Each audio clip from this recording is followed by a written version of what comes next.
सबसे पहले यहाँ पर उपस्थित जितने भी गार्जियन हैं और आप प्यारे बच्चे, आप सभी लोगों को अभिनंदन करता हूँ और साथ ही मैं इस संस्था के संचालक को बहुत बहुत बधाई देता हूँ कि ऐसे गांव में इन्होंने जो है क्विज कंपटीशन में इतना भीड़ जमा किया है।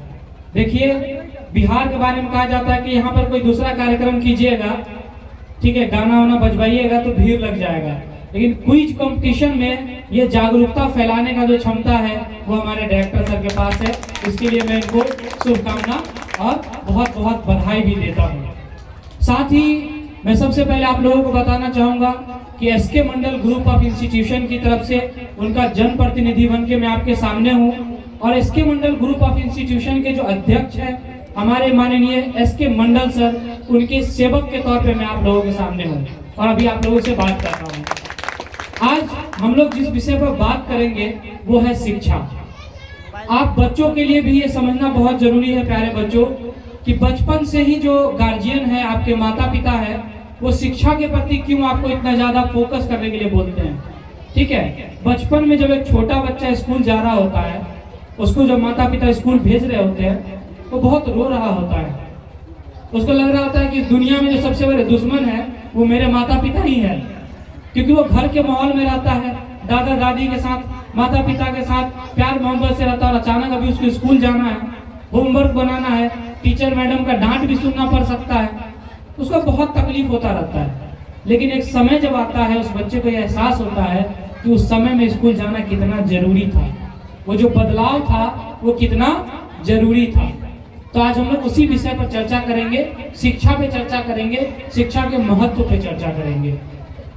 जैसा अभी जब मैं आया हूँ, एक बच्ची बहुत खूबसूरत गाना गा रही थी जिसमें उन्होंने एक लाइन कहा कि हम जेबो स्कूल में। ठीक है, तो स्कूल भेजना जो है बच्चों का, वो उनका सर्वांगीण विकास करना है। एक बहुत बड़े दार्शनिक हुए जिन्होंने कहा कि अगर शिक्षा न मिले तो मनुष्य और जीव जंतु इन दोनों में कुछ खास अंतर नहीं रह जाएगा। और अगर आप देखेंगे तो बदलाव यही है, अगर आप ध्यान से ऑब्जर्व करेंगे, समझने की कोशिश करेंगे समाज में, तो बाकी जितने भी स्पीशीज हुए, जितने भी जीव जंतु हुए, मनुष्य ने विकास किया सबसे ज्यादा। कारण कि मनुष्य जो है वो अपने जो भी उन्होंने अर्जन किया शिक्षा, उसको लिखा और लिख करके दूसरे जनरेशन में आगे भेजा, और जब दूसरे जनरेशन में आगे भेजा तो वो बढ़ते गया बढ़ते गया। आप यहाँ इतने लोग बैठे हुए हैं, आप में से कई सारे लोगों के मोबाइल में, हाथ में मोबाइल है। आप मुझे बताइए कितने सारे लोग व्हाट्सएप का इस्तेमाल करते हैं? लगभग सभी लोग करते होंगे। लेकिन यहाँ बैठे किसी आदमी मुझे बताइए, आपने व्हाट्सएप बनाने में कोई मदद किया है? नहीं, किसी ने बनाया और हम सब लोग उसका इस्तेमाल करते हैं, है ना। बिल्कुल वैसे ही जब शिक्षा आप ग्रहण करते हैं और उसको आगे जनरेशन में बढ़ाते रहते हैं तो डेवलपमेंट इसी तरह से होता रहता है। आज हम लोग इस एज में पहुंच गए हैं जहां पर हमारे पास टेक्नोलॉजिकली बहुत एडवांसमेंट है। टेक्नोलॉजी हमारे पास इतना ज्यादा है आज के समय में कि हम लोग क्या कर सकते हैं, दुनिया भर के किसी भी शिक्षक से मोबाइल पर बैठे हुए पढ़ सकते हैं। ठीक है, हमारे डायरेक्टर सर भी मोबाइल पे ही व्हाट्सएप मैसेज भेज देते होंगे बच्चों को कि आज इतना बजे से क्लास करना है। इस कार्यक्रम को आयोजन करने में व्हाट्सएप का बहुत सारा इस्तेमाल हुआ होगा। ठीक है, तो आज हम लोग जो इतना एडवांसमेंट में पहुंचे हैं वो कहीं ना कहीं इसका जो मेन मूल कारण है वो है शिक्षा और शिक्षित समाज। और रही बात बच्चों की शिक्षा की, तो मैं आपको बता दूं कि बच्चे हमारे भविष्य हैं। बच्चे क्या है? हमारे भविष्य हैं। आप सब लोग जो आज यहाँ बैठे हुए हैं, आप सब लोग भारत के, बिहार के भविष्य हैं। इसीलिए आपके ऊपर ये जिम्मेवारी है कि आप और ज्यादा अच्छे तरीके से मेहनत करें। आज मान लीजिए आपको संघर्ष करना पड़ सकता है शिक्षा ग्रहण करने के लिए, तो आप ऐसा शिक्षा ग्रहण करें और ऐसा आयाम सेट करें समाज में, अपने परिवार में, कि आपको लोग देखे तो कहे कि देखो फलाना की बेटी या फलाना का बेटा इतना अच्छा कर रहा है, हम भी अपने बच्चों को पढ़ाएंगे। क्योंकि जब एक व्यक्ति आगे बढ़ता है ना तो उसको देख करके बहुत सारे लोग आगे बढ़ते हैं। आप देखिए कि भारत में हम लोगों ने महेंद्र सिंह धोनी को बहुत सेलिब्रेट किया, सचिन तेंदुलकर को बहुत सेलिब्रेट किया। उसका कारण ये है कि जिस परिवेश से, जिस क्षेत्र से वो आते हैं, वहां से आने के बाद इतना बड़ा कर पाना जो है वो असंभव जैसा लोगों को दिखता है। लेकिन जब कोई एक व्यक्ति गांव समाज से निकलता है, आप देखते होंगे पेपर में बराबर छपता है, रिक्शा चालक के पुत्र ने किया यूपीएससी कंप्लीट, ठीक है। तो अगर जिसके पिता पहले से ही डीएम थे, उसके बेटा ने यूपीएससी पास कर लिया तो बहुत बड़ी बात नहीं है।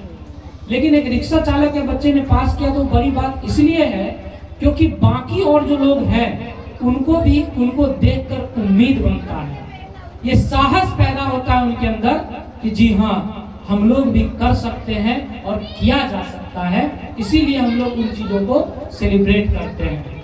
तो यहाँ आप जितने भी बच्चे बैठे हुए हैं, आप लोगों के पास बहुत तेज दिमाग है, इस बात को आप समझिए। आपके घर में जो गार्जियन हैं वो लोग भी इस चीज को समझते हैं। मैं विशेष रूप से यहाँ काफी गार्जियन है, उनको भी मैं बताना चाहूंगा कि ये जो नया समाज है, नया दौर है, टेक्नोलॉजी का जो नया दौर है, उसमें हमारे जो नेक्स्ट जनरेशन हैं वो हमसे ज्यादा तेज हैं, अधिक समझदार हैं, कारण उनके पास ज्यादा सुविधाएं हैं। हो सकता है आप में से कई सारे ऐसे लोग बैठे होंगे जिनको मोबाइल में कोई काम करना होगा तो अपना पोता पोती बुलाते होगा ना, देखो तो मैसेज भेज दो तो फोटो, और आपके लिए वो भेजना बहुत मुश्किल काम है, लेकिन उस बच्चा के लिए बहुत आसान काम है क्योंकि उसी जनरेशन में वो बड़ा हुआ है। तो आने वाला जो समय है, टेक्नोलॉजी का समय है, विज्ञान का समय है, तो आप सभी लोग जो गार्जियन है विशेष रूप से उनसे मेरा ये आग्रह रहेगा कि आप सभी लोग अपने बच्चों को जितना अधिक हो सके नए नए शिक्षाओं से जोड़िए, उनको मौका दीजिए, उनको सीखने दीजिए। जब आप उनको मौका देंगे, उनको सीखने देंगे, तो मैं आपको विश्वास दिलाता हूँ कि यही बच्चे जो यहाँ बैठे हुए हैं वही बच्चे बहुत कमाल कर सकते हैं। मैं अपनी संस्था के तरफ से कई बार इंटरव्यूज लेने जाता हूँ। ये मैं आपको अपना लाइफ एग्जाम्पल बता रहा हूँ। जो हमारी संस्था है उसके तरफ से मैं जो हमारे विद्यार्थी जो हमारे यहाँ से पास आउट हो चुके हैं, कंप्लीट करके निकल चुके हैं, उनका हम लोग जाते हैं इंटरव्यू बनाने के लिए, उनसे बातचीत करने के लिए कि वो अभी इस वक्त लाइफ में क्या कर रहे हैं, कैसे हैं। मैं आपको बताता हूँ, बहुत ही ज़्यादा खुशी होती है जब मैं उन लोगों से बात करता हूँ। उनका कहना है कि हम लोग ऐसे परिवेश से बिलोंग करते थे, सर आते थे गाँव से, जहाँ पर एक अच्छा शिक्षा पाना भी बहुत मुश्किल काम है।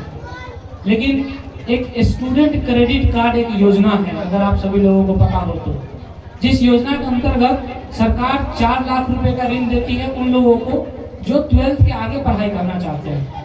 वैसे लोगों को सरकार मदद करती है। ये बिहार में ये सुविधा उपलब्ध है, इसका नाम है स्टूडेंट क्रेडिट कार्ड योजना। तो इस योजना के अंतर्गत उन लोगों को ऋण मिला, उन्होंने पढ़ाई की।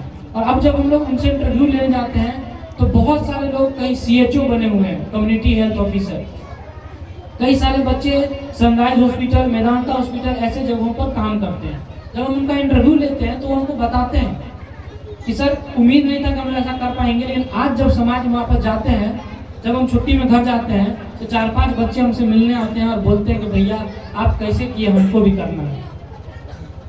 ठीक है, वैसे ही परिवेश के लोग जो लोन लेकर के पढ़े, कमी थी आर्थिक सहयोग की, तो वहां से करते करते आगे बढ़े।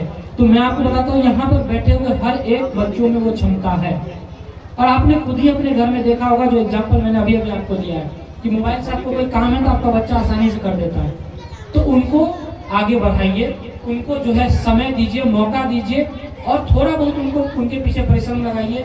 ये जो छोटे छोटे बच्चे यहाँ बैठे हुए हैं, ये कमाल कर सकते हैं, कमाल कर सकते हैं। और उसमें ऐसे ऐसे जो ये हमारा उड़ान एकेडमी, ऐसे संस्थाओं का भी बहुत सहयोग है, क्योंकि बहुत आसान है कोई भी ऐसे गाना वाना बजा के भीड़ जमा कर लेना। क्विज कंपटीशन के लिए इतने बच्चों को मोटिवेट कर यहाँ लाना, इतने गार्जियन को यहाँ ला के बिठाना, मैं ऐसे संस्थाओं का बहुत आभारी हूँ। सिर्फ संस्था की तरफ से नहीं, व्यक्तिगत तौर पे भी आभारी हूँ, क्योंकि आप जैसा जो संस्था है वो हमारे समाज को उत्थान की तरफ ले जा रहा है, बदलाव की तरफ ले जा रहा है, बेहतर बनाने की कोशिश कर रहा है। और उसी को ऊपर बढ़ाने के लिए जो हमारी संस्था है, इसके मंडल ग्रुप ऑफ इंस्टीट्यूशन, वो वहाँ से उसको आगे ले जाती है। जहाँ से आप शुरुआत करते हैं और जहाँ पे आप खत्म करते हैं, हम लोग वहाँ से शुरुआत करते हैं और उसको फाइनल डेस्टिनेशन तक पहुँचाते हैं, बच्चों को उनके सपना तक पहुँचाते हैं। समय का ध्यान रखते हुए मैं इतना ही समय लूँगा। वैसे तो अगर बच्चों का बात करना है, शिक्षा का बात करना है तो पूरा दिन भी कम पड़ सकता है, लेकिन मुझे बहुत अच्छा लगा। और यहाँ जितने भी बच्चे बैठे हैं उनकी आंखों में मुझे एक चमक दिख रहा है। तो आप सभी गार्जियन से आग्रह है और बच्चों से भी आग्रह है कि कुछ भी हो जाए अपने शिक्षा को कभी नहीं छोड़िएगा, क्योंकि वो शिक्षा जो है, एजुकेशन जो है, वही आपको जो है इस समाज के अंदर, इस दुनिया के अंदर इज्जत दिलाएगा, सम्मान दिलाएगा और हर वो चीज़ दिलाएगा जो आपको चाहिए, और आपको ही नहीं पूरे आपके परिवार को दिलवाएगा। बहुत बहुत धन्यवाद, बहुत बहुत धन्यवाद sir, thank you so much. मुझे काफ़ी अच्छा लगा यहाँ आकर के, धन्यवाद। बहुत बहुत शुक्रिया सर, आपने अपना कीमती समय दिए। सर आप अपने जगह ग्रहण करेंगे। आप लोगों को जैसा कि पता है कि sir SK Mandal group of institution के एक जनप्रतिनिधि बन के हम लोगों के बीच आए हैं।